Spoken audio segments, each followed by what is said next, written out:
James Creedon, ready to talk about Catalan independence or not. The interface between Madrid and Barcelona getting increasingly bitter. Gosh, it is. And the headlines say it all. We'll start with The Independent in the UK. This actually aptly named newspaper, but we won't. Nice one, James. Nice one, James. Just occurred to me. We appreciate it. We won't go there. The scale of repression over Catalonia is exposing the crisis of the Spanish state. So really,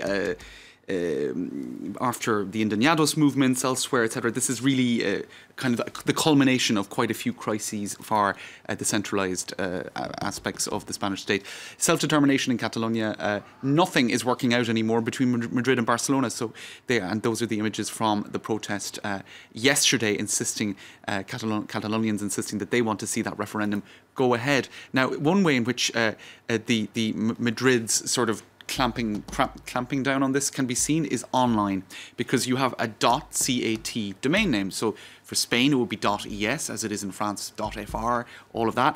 Well, Catalonia, I suppose in a bid to move closer towards a degree of autonomy, even independence, has online, there is a foundation that promotes .cat domain names, and actually the Spanish authorities have oversight, and they searched the offices of, they got a search warrant for the offices of the .cat Foundation, telling them they had to shut down this website which promoted the referendum. You can see there with the .cat domain name. So what then happened was they managed to successfully shut that down, but the Catalan president, Carles Puigdemont, he started tweeting, sending a link or sharing a link to a .eu domain name for the same website, and this is located, Mark, in Luxembourg, so there's nothing the Spanish authorities can do about it. So you can see the extent to which... smack of censorship, doesn't it? Well, you can see the extent to which this sort of cat and mouse game is appearing online. Many people that Spain has streets. said this referendum cannot go ahead. They haven't given the legal green light for it to go ahead. Right. Catalonia is saying, almost up yours. Right. Almost. Right. And I suppose the fact that there has been such a kind of a heavy-handed approach by the Spanish authorities, the worry is, or the concern is, now that, in fact, from the Spanish authorities' point of view, that this could only strengthen the resistance in Catalonia. Yeah. Okay. Well, so, just in terms of reactions online from elsewhere, Mark, I suppose you could say the obvious support would be coming from other areas that have autonomy and would seek independence, such as Scotland and the UK.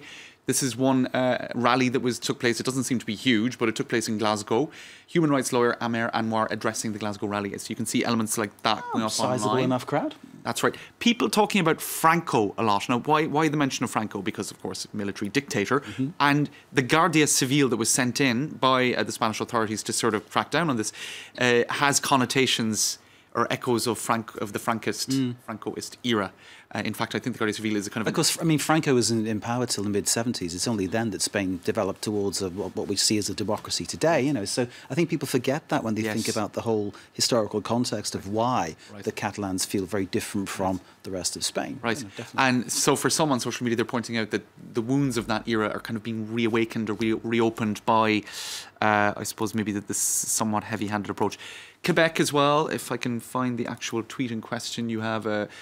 Quebec solidarity, and they're expressing solidarity with the... So I've seen a lot of images online where you see the Scottish flag with the Catalan flag, the Quebec flag with the Catalan flag. So anywhere, I suppose, where there's a burgeoning independence movement, you would expect that there would be such solidarity, even in Spain. Now, these are images that go back a few days, but they're still relevant. Thousands of Basques rally in Bilbao, which is, of course, another... flashpoint for independence movements, to support the Catalan referendum and demand a similar process in the Basque Country. You can see there that is a lot of people in the streets there of Bilbao. So they are going on and on and on, aren't they? They are indeed. People, and certainly from Madrid's point of view, their concern is that this could be a Pandora's box. If they don't have a firm approach with Catalonia, there's going to be other areas. Catalonia today, the Basque Country tomorrow. Who knows where next? That's right. And so you don't have just... I'll finish with this tweet. Edward Snowden, just to give a sense of people weighing into the debate. Edward Snowden still in Moscow, yeah? Still in Moscow, and a voice now for all sorts of international stories, it seems. The Spanish crackdown on inconvenient speech, politics and assembly in Catalonia is a violation of human rights, so he says.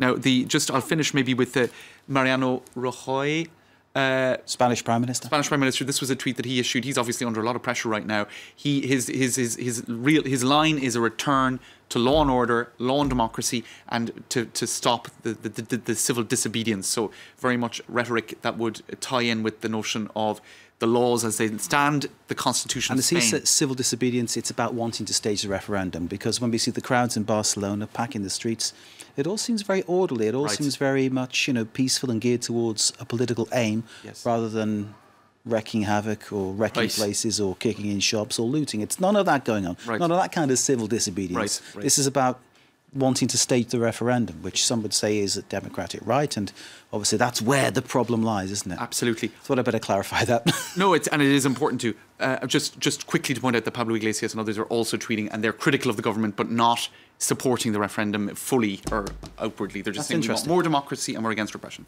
So, James, as ever, thank you very much indeed. Great to see you. James